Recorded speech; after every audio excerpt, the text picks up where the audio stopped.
Halo teman-teman, selamat datang di channel saya. Di video kali ini, saya akan membahas tentang sejarah Jenderal Sudirman, pahlawan nasional bidang militer yang memiliki gelar Jenderal Besar Bintang 5.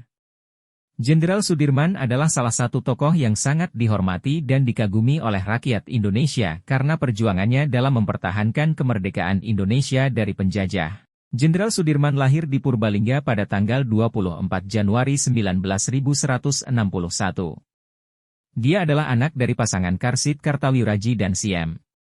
Ayahnya adalah seorang pekerja pabrik gula di Kalibagor, Banyumas. Ibunya adalah keturunan Wedana Rembang. Namun, sejak kecil Sudirman dirawat oleh pamannya yang bernama Raden Cokrosunaryo yang saat itu menjabat sebagai camat Rembang.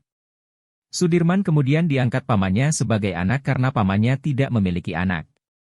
Sudirman mulai bersekolah di Hollands Inlandse School. Namun, saat tahun kelima, ia berhenti dari sekolah itu dan melanjutkan di Sekolah Taman Siswa Yogyakarta. Di sana, ia belajar berbagai ilmu pengetahuan dan agama. Ia juga aktif dalam organisasi kepanduan Hizbul Wathan.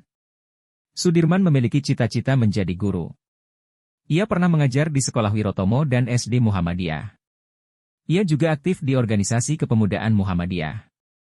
Sudirman berkenalan dengan dunia kemiliteran diawali dengan menjadi semacam hansip yang mengantisipasi serangan udara di zaman kolonial. Namun, sosoknya yang giat dan pandai berorganisasi membuat karir militernya tidak lantas berhenti di sana. Sebelum kedatangan tentara Jepang, ia pernah diminta pemerintah Belanda untuk memberikan pelatihan kemiliteran kepada tentara pribumi. Ia juga pernah memimpin organisasi bentukan Jepang, Shusangika yang bertujuan untuk menjaga keamanan Indonesia dari sekutu. Organisasi itu bergabung dengan pembela tanah air, PETA. Kemudian dia mendapatkan materi kemiliteran melalui latihan menjadi calon komandan Batalion Bogor pada zaman Jepang selama 3 bulan.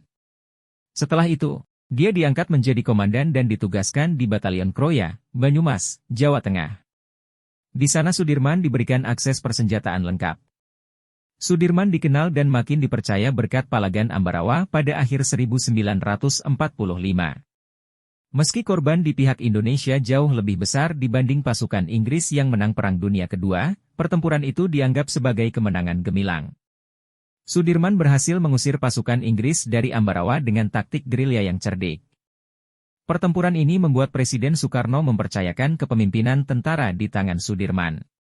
Saat itu, Sudirman sudah terpilih sebagai Panglima lewat voting pada 12 November 1945. 1 bulan setelah diangkat menjadi pimpinan militer Indonesia, Sudirman yang saat itu sedang menderita sakit TBC harus menghadapi agresi militer kedua Belanda. Dengan kondisi fisik yang sebenarnya tidak memungkinkan untuk memimpin perang gerilya, Sudirman tetap bersikeras melanjutkan perjuangan bersama pasukannya di dalam tandu darurat. Sudirman melakukan pergerakan dengan keadaan sakit dan lemah itu hampir selama 7 bulan. Hingga pada akhirnya karena kondisi yang kian memburuk, Sudirman harus pulang dari medan perang agar mendapatkan perawatan. Kondisi kesehatannya inilah yang kemudian menjadi penyebab wafatnya Sudirman pada tanggal 29 Januari 1950. Dia berpulang pada usia yang masih cukup muda yaitu 34 tahun.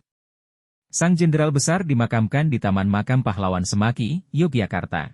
Itulah sejarah Jenderal Sudirman, pahlawan nasional bidang militer yang sangat berjasa bagi bangsa Indonesia. Semoga video ini bermanfaat dan menginspirasi kita semua untuk menghargai jasa-jasa para pahlawan. Jangan lupa untuk like, komen, dan subscribe channel saya.